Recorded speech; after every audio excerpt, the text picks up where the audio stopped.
Hello and welcome to the EdjSports Super Wildcard Weekend Betting Preview. I'm your host, Ian O'Connor, Senior Data Analyst here at EdjSports. It's hard to believe we're already at the playoffs after 18 weeks of NFL football, the first 18-week season in NFL history. Today, I'll be taking a look at some of the best values I've seen this week according to our model, and then a couple Moneyline value picks as always. Before doing so, just wanted to remind you can catch me here every Thursday throughout the NFL season and postseason previewing the upcoming weekend's action, and then every Monday morning where I'm joined by our VP of Data Science, Scott Brown. And there we recap the weekend's action and decision making. We also take a look at the preview for Monday Night Football, a betting preview. Yes, there will only be one more of those coming up on Monday with the Monday wildcard matchup between the Cardinals and the Rams. So you can catch us on the EdjSports Podcast Network on your podcast platform of choice. Be sure to subscribe and give us a 5-star review, and we're also available on our EdjSports YouTube channel where you'll be able to catch all of our podcasts, our matchup previews, and our coach ranking shows that we do every Wednesday. And if you haven't already been there, check out our site at edjsports.com. That is EdjSports.com. And download our app. It is available for both iOS and Android. So on the site and on the app, you can get pregame betting insights for every NFL game, including our fair value spreads and totals, which are basically just our projected spreads, our projected totals, where we think those lines should be. And you have the ability to track your bets in the app to see the probability of them hitting. And those probabilities will update in real time throughout the game, so you can see if your bet looks like it's going to hit or if it's not going too well. So we are here, as I mentioned, in the playoffs. So really exciting action coming up here soon, starting on Saturday afternoon with Las Vegas and Cincinnati. Now this is the only game of the weekend with both quarterbacks making their playoff debuts. With Derek Carr for the Raiders. The Raiders did make the playoffs with him there, but had a broken leg towards the end of the regular season and was not able to play, so he's made it back and will start. And then Joe Burrow starting for the Cincinnati Bengals in his second year, coming back from that knee injury last year against Washington, the torn ACL that kept him out. But he was back for week one. I believe he was back for week one this year and has just been great throughout the season, especially here towards the end of the season, helping to get them into the playoffs. Now, the Raiders got into the playoffs at the last possible minute with that win over the, failing to lose to the Chargers on Sunday night. Instead of taking the tie to face Kansas City, they went for the win, they got it, and they play Cincinnati. Now, the Bengals won the AFC North with their win over Kansas City in Week 17. They did play this Raiders team earlier in the year in Week 11, not too long ago, but right before Thanksgiving. Cincinnati won that game by 19 points, but it was a 3-point game when the Raiders scored with just under 12 minutes to play, but then Cincinnati scored 16 unanswered in the final 5 minutes to win by 19. But this time around, just like then, pretty evenly matched in terms of DVOA. The Raiders 21st overall with a below average DVOA. Cincinnati 17th overall with an exactly average DVOA at 0.0%. Las Vegas 19th in offense, 17th in defense. Cincinnati 18th in offense, 19th in defense. So again, pretty evenly matched overall. Even in the back half of the season, they've been pretty evenly matched. Cincinnati 10th in offense since Week 10. Las Vegas 14th in defense. And Las Vegas is 17th in offense since Week 10, while Cincinnati is 20th in defense. So even with this being pretty evenly matched, both we and the market favor Cincinnati by over a field goal. The market is at Cincinnati minus 5.5. This is down a point from 6.5 at open. Our edge fair value is we got a little bit more value on Las Vegas, but we still have Cincinnati as 4-point favorite. So we give the Raiders 56.1% chance to cover plus 5.5. Now the Raiders have won 3 straight against the spread after losing 3 straight. So they finished the season pretty well. 8-9 against the spread on the season. Interesting, all 9 of those losses came in sets of 3. So we'll go on streaks of losing 3 straight against the spread. Even on the road, 4-4 against the spread on the road. It's really not a lot to take from those season-long trends for Las Vegas against the spread. Again, they have won 3 straight. Cincinnati, on the other hand, has won 4 straight against the spread. They're 10-7 on the season, but only 4-5 at home. So pretty even, just under 500 there, but pretty even results there against the spread for Cincinnati. But on the season, they are a little bit better at 10-7. Now, looking at the total, the market is at 49 points. That's up from a point from 48 at open. Our edge fair value is 51 points. So we've seen the market bet this up about a point. We're still think it's a little bit higher, giving this game 56.1% chance to reach at least 49 points. Again, same value as we had on the spread at 56.1%. Now, the under has hit for Las Vegas in 3 of the last 4. They did go over last week against the Chargers. It's 9-8 on the season. The under is 5-3 on the road, so it's been pretty good on the road for Las Vegas. Those games are staying under. The Cincinnati under hit last week after 3 straight overs. It's 8-8 and 1 on the season, so pretty evenly distributed, just like the under for Las Vegas. But it's only 2-6 and 1 at home, so those home games for Cincy have been a little bit more higher scoring compared to the market total. So we'll see. Like I said, Vegas, the under's 5-3 on the road. Cincinnati, it's only 2-6 and 1 at home, so something is going to give there potentially.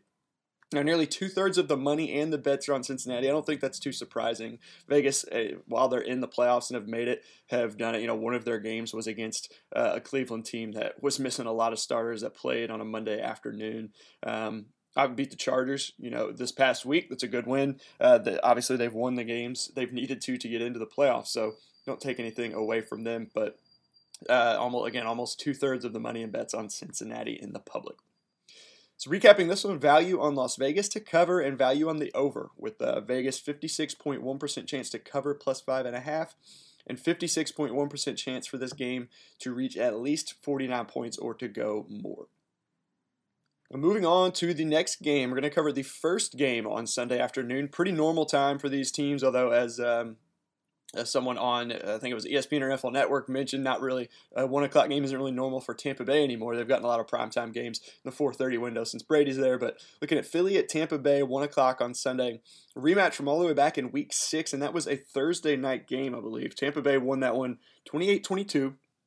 But importantly, there, Philly got a touchdown and a 2-point conversion with around 5 minutes left to cover plus 7. There was no more scoring after that, so that 2-point conversion was huge for a lot of bettors there, with the game going from 8 points to 6-point final on a game that the closing line was 7 points. Now, this time around, though, for Tampa Bay, no Chris Godwin, no Antonio Brown. Looks like there's going to be no Ronald Jones. They may have playoff Lenny back. Leonard Fournette looks like he may return from his injury coming up here on Sunday, so that would be a boost for the Buccaneers. Now, Tampa Bay really overall has the advantage here. Not really a surprise. Philly, only 15th in overall DVOA, right around the middle of the pack. 11th in offense, 25th in defense. Tampa Bay is 3rd in overall DVOA. They're 1st in offense, 9th in defense, top 10 in both. We know what this Tampa Bay team can be, even without some of those weapons they've got on the offense. They'll be missing. But looking at Philly, their in-season trends, they're 11th in offense in both the first and second half of the season. So not horrible, top half of the league, just outside the top 10. Their defense, though, only 26th since week 10, down from 21st in the first half of the season. So they haven't really been great in either part of the season. Tampa Bay, on the other hand, only 4th in offense. I say only, that's still, 4th is pretty good, but only 4th in offense since week 10, down from 1st in that first half of the season. And they're 13th in defense since week 10, down from 8th. So still, the defense hasn't really been what we thought it was going to be this season, based on what it was last year. But they're still top 10 overall, as I mentioned, 9th in defense overall in this season.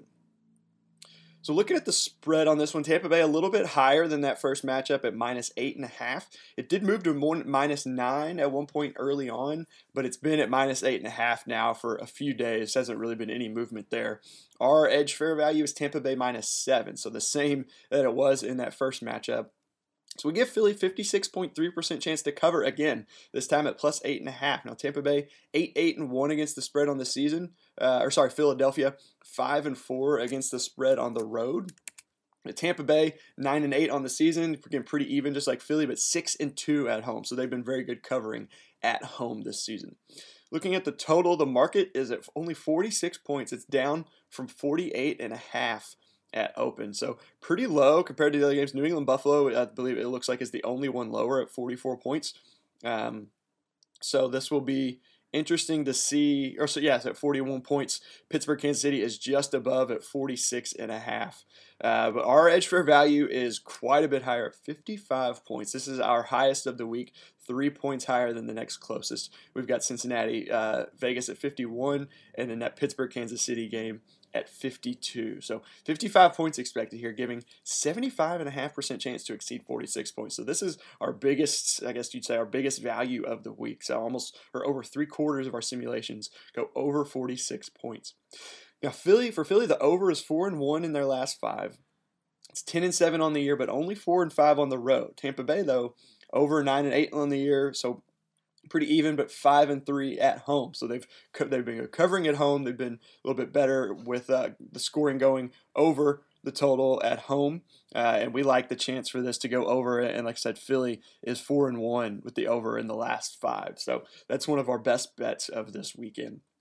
Now, 62% of the bets and 56% of the money are on the Tampa Bay spread. And then 83% of the bets and 75% of the money on Tampa Bay money line. Not really surprising at all. Tampa Bay, the 2 seed. I think here Philly, Tampa was able to get the 2 seed. So it'd be interesting to see if those numbers change at all as we get closer, but not really surprising to see the Bucs pretty heavily bet on the money line. Now, recapping this value on Philadelphia to cover and strong value on the over. So Philly has 56.3% chance to cover plus 8.5 in our model, and 75.5% chance for this game to exceed 46 points. Moving on to the last game that we're going to cover here today, San Francisco at Dallas. The only game of the weekend that's not a rematch from the regular season. This was a huge rivalry between these franchises in the 90s, one of the biggest across all sports. At that time, I think the two teams combined for 5 Super Bowls, I believe, and a couple times there, whoever won it beat the other in the NFC Championship. So they get back together, though. This is the first time since the 98 season, so the 98-99 playoffs, that both teams made the playoffs, and they're matched up against each other yet again. And it's one of our closest matchups of the weekend, perhaps the best matchup that we see this weekend. Both teams top 6 in overall DVOA. San Francisco 6th. Dallas did finish 1st in DVOA this season. They got 2 top 6 offenses. San Francisco's 5th, Dallas is 6th, right next to each other there, and then 2 top 7 defenses. San Francisco 7th, Dallas 2nd.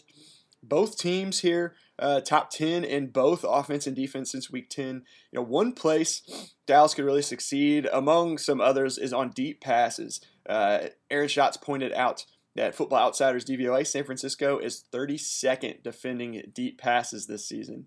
Not very good. I don't think you need me to tell you that that's not a very good number there. So it will be interesting to see, and that's passes of 16 plus air yards. So Dallas could attack them down the field with Amari Cooper, CeeDee Lamb, Cedric Wilson getting in on the action, even Dalton Schultz there. So one place would be interesting to see if Dallas it dials up a lot of long passes down the field. Other than that, though, overall, as I mentioned, a very close matchup. The market has the spread at Dallas -3.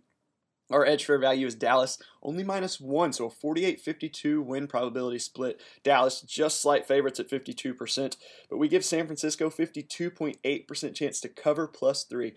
So pretty close, but 60.6% chance to push or cover +3. 3 points for Dallas is our most common outcome, but we expect or give San Francisco a pretty good chance to either lose by 3 or less, or come out with a win. Now, San Francisco, 9-8 against the spread on the year, pretty even as we've seen with a lot of these teams so far. They're 8-3 against the spread, though, since starting the season, 1-5 against the spread. They started the season 2-4 overall win-loss record, but 8-3 since starting 1-5 against the spread. And on the road, though, pretty even. They're 5-4 against the spread on the road. Now, Dallas, on the other hand, 13-4 against the spread on the year. That's the best in the NFL, just a game ahead of Green Bay, who is 12-5. And Dallas is 5-3 against the spread at home. So pretty good advantage. Dallas has been very good at home. As we've heard, that offense especially has tended to do better at home. Now looking at the total, the market is at 51 points. That's the market's highest of the week.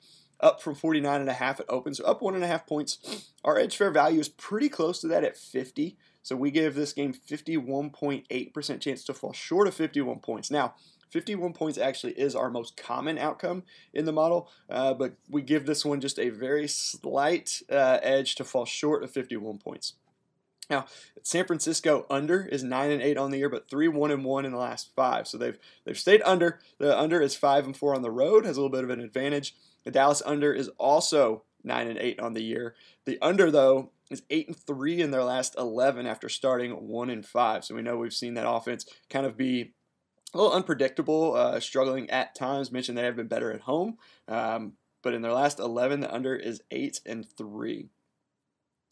At home, though, the under only 3-5. So going to be interesting on this one. So we like the under, but it hasn't been too much of a very big winner at home for Dallas this season. Now, 56% of the bets, 56% of the money on Dallas. Nothing really surprising there that it's very close, but Dallas with the slight edge doesn't really surprise me at all. We'll see. Again, always kind of interesting to wait and see as we get closer to kickoff how that shifts, if at all. So recapping this one, value on San Francisco, very, very slight value on the under. We give 49ers 60.6% chance to push or cover +3, 51.8% chance for this game to fall short of the 51-point market total. And now moving on to our Moneyline value picks. So last week we got back on track. It was a good one. Both of our Moneyline value picks hit last week. We said San Francisco could maybe sneak one out late, and they did against the Rams, winning in overtime to get them into the playoffs after New Orleans lost. So also said that Seattle could play spoiler for Arizona. Obviously, if Arizona would have won, they would have won the NFC West, but also could have been Russell Wilson's last game as a Seahawk. They were able to come away with a win against Arizona. So 2-0 last week. It's been a while since we had a sweep on our picks. Went 1-1 the last couple of weeks, so it was a good week. And this week, really no strong money line values. We don't differ on any favorites. There's no games where the market has one team favored. We have another. But we do have a couple games close to 50-50. One of those I just mentioned, San Francisco. In Dallas, we give the 49ers 48% chance to win versus a market-implied 42% against Dallas. And then one of those rematches, New England-Buffalo. Buffalo is, I believe, a 4-point favorite. We've got New England around 1 point. So we give them 48% chance to win versus a market-implied 36%. And we saw these two teams split their matchups in the regular season. It's going to be another cold and windy game like we saw in New England or in Buffalo in their first matchup, where Mac Jones threw the ball only 3 times, New England won. Similar conditions, colder, not as windy, but we do like New England a little bit better at 48% chance to win versus a market-implied 36% against Buffalo.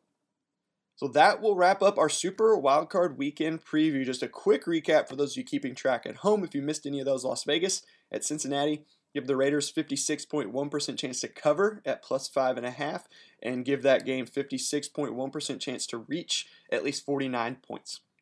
Looking at Philly at Tampa Bay, Philly 56.3% chance to cover +8.5, and 75.5% chance for that game to exceed 46 points. San Francisco at Dallas, San Francisco 60.6% chance to push or cover +3, and 51.8% chance to fall short of 51 points. Very slight value there. And then moneyline values, San Francisco 48% chance to win versus the market implied 42% against Dallas, and New England 48% chance to win versus market implied 36% against Buffalo. So New England winning almost 1 out of 2 simulations, whereas in the market they're expecting them to win just over 1 out of 3. And that will do it for the Super Wildcard Weekend betting preview. Be sure to check out all of our pregame betting insights for the playoffs on EdjSports.com and the new EdjSports app. And then come back on Monday to hear our weekend recap of the first 5 games of playoff action. We will have the Monday Night Football betting preview for the 6th game between Arizona and Los Angeles. And please subscribe to the EdjSports Podcast Network on your preferred podcast platform. Give us a 5-star review, help us grow our audience, and don't forget to subscribe to our EdjSports YouTube channel as well, where you'll see our matchup previews for every game of every week. And then don't forget to check back on Wednesday for our next head coach rankings show, where we'll be looking at some of the decisions from the playoffs and then previewing some of the head coaching matchups going into the divisional round next weekend. Thank you for listening and enjoy the weekend action.